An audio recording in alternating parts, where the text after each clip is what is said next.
हे जे अभिनव विद्या मंदिर तुमकां दिसता ते हायवे पासून 10 ते 15 मिटर अंतराचेर आसा. थंय 3 झाडां तुमकां जी दिसता पळय आतां व्हिडियोन ती केन्नाय जमीनदोस्त जावं शकता. हांगा इतलो पावस पडिल्लो आसा तर मदलें झाड जें आसा तें अशें एका सायडीन बँड जाल्लें आसा. थंय पार्कींग बिर्कींग आसा.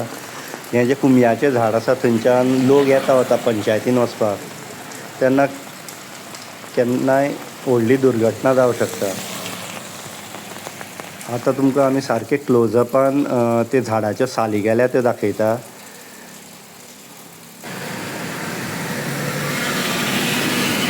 हे सगळ्या वाटेंतल्यान चडश्यो हाज्यो साली गेल्ल्यो आसा.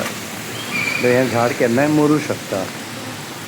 तेन्ना कन्सर्न ऑथॉरिटीन बेगींतल्या बेगीन लक्ष दिवचें. हांव मोल्या बाजारान हायवेच्या सायडीन आनी सद्या पावस नेटान चालू आसा. सिकेश्वरा मायज पावस जालो, भरपूर पावस पडटा. त्या कारणान थोडी झाडां हांगा हायवेच्या तेंकून एक ट्रान्सफॉर्मराक तेंकोन आसा आनी दुसरी आहा त्या रोडाक तेंकोन 2 आसा. ती सद्या बँड जाल्ली आसा आनी केन्नाय पडूंक शकता अशें दिसता पळयल्यार.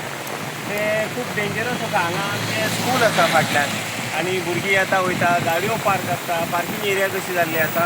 त्या कारणान कन्सर्न ऑथॉरिटीन ती झाडां मातशी दोन कशें कितें ते डिसिजन घेवन कट करपाची, कित्याक हे ट्रान्सफॉर्मर पडूंक शकता आनी ते लाकड तेंकोन वायरी आसा, एसटी लायनीच्यो वायरी आसा हे सायडीन आनी ते सायडीक तिनी झाडां तशीच बॅन जाल्ली आसा. तेन्ना कितें ते कन्सर्न ऑथॉरिटीन एक्शन घेवची तेजेर आनी कितें तें पळोवचें.